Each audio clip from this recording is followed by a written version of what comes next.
Church, and welcome to our morning devotion. And I read one verse today from Romans chapter 8, verse 28. Familiar verse, but we will hear something very fresh this morning. Okay, let's turn into Romans chapter 8, verse 28. And we know that all things work together for good to those who love God and to those who are called according to his purpose. So let's pray. Father, we just thank you once again for this beautiful morning, another opportunity to learn your word and ponder on these amazing truths that you set for us in the Bible. In the name of Jesus, we pray. Amen. So I was thinking about today for a short, brief moment about the life of Apostle Paul. I encourage you, if you ever studied a character in the Bible, there's one character you want to study in the Bible is the life of Apostle Paul.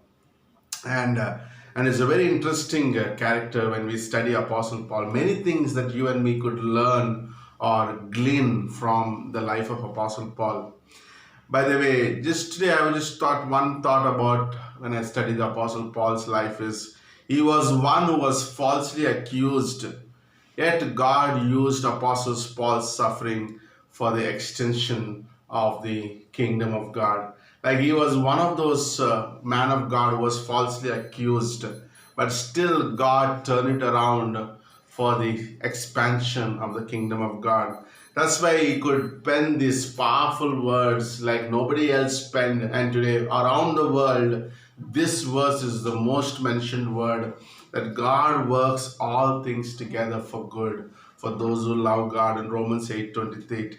All things work together for good and for those who love God. So Paul, just for a brief study, so in Caesarea, after Jews had accused him of treason, for heresy, and their temple discretion, Paul appealed to Caesar in Acts chapter 25, verse 11, because he was a Roman citizen. He appeared to Caesar. He got the privilege being a Roman citizen. He appeared to Caesar for a trial, and Paul was taken to Rome for this trial. And as he reaches Rome, he is under arrest for 2 years before the trial begins. Can you imagine? In the first place, he was falsely accused. Now he is under arrest for 2 years.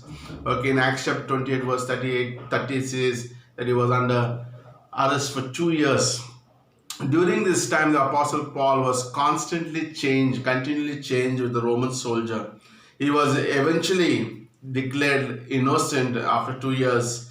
But I was thinking, imagine, put yourself in the place of Apostle Paul, like being falsely accused and imprisoned and chained for 24 hours a day for 2 long years. What would have been going in your mind and my mind if I was in Apostle Paul's place?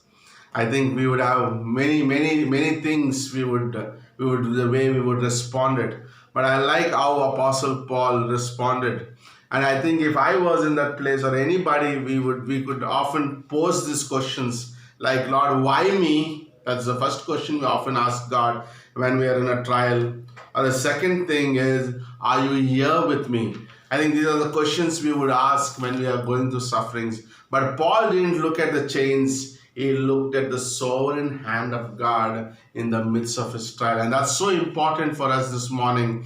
Like no matter what's happening in my life, I need to understand there's a sovereign hand of God in the midst of everything, even sometimes evil things that happen to me. God's sovereign hand is upon my life. If you read in Acts chapter 28, verse 23, 24, and 31, we see that Paul used this imprisonment to preach the gospel. He says he would receive many guests, both believers and unbelievers, and even critics with whom he would share the gospel. And he also, not only that, I believe every soldier that is chained to Apostle Paul, I don't think that soldier left without hearing the gospel. I believe the soldier would look at Apostle Paul's life and his prayer life, his letters that he wrote from the prison, and they would be amazed by the life and his commitment to the Lord Jesus Christ. I believe many soldiers came to know the Lord. That's what Paul said in Philippians 1:12. It turned out for the furtherance of the gospel. I like that. Like my chains have turned out for the furtherance of gospel. And sometimes in our situations, like we could like look to God and know God is sovereign and He knows what's happening in my life and His hand is upon my life. So in closing, I was thinking of three thoughts to ponder this morning for as we go this week. Number one, to understand as a believer is no matter what happens in my life, like Paul, I can say we can look at God's hand and His sovereign hand in my life. That's so important. Like that's so important. No matter what happening around me in my circumstances or my situation, I can see God's good and gracious hand is upon me and His sovereign God. I was thinking like this 9 to 10 months we had a pandemic where churches are getting closed, where pastors are closing the churches, but we had an amazing opportunity by the grace of God. We had opened a second church in Palgar. You know what? That's what we could either be occupied with what is happening around me, or I could see the gracious hand upon my life and I know that He is sovereign and He's working things together for good. Second thing, let nothing divert our lives from preaching the gospel. Like the chains didn't distract Paul from preaching the gospel. Like Paul was not having a pity party why I'm in the prison, or he became a crybaby in that prison. Instead, he used the chains for the furtherance of the gospel. I think that's so important. No matter where we are in our situation, the best thing to do is take every opportunity to preach the gospel. And thirdly, Romans 8:22, like all things work together for good. Sometimes the bad things that happen in our lives and people falsely accuse us, God turns it around for our good because God is a giver. Every good and perfect gift comes from God and He's always a giver. He is not a taker.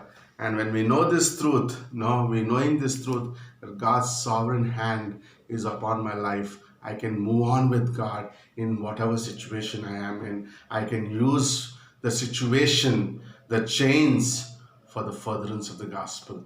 Amen.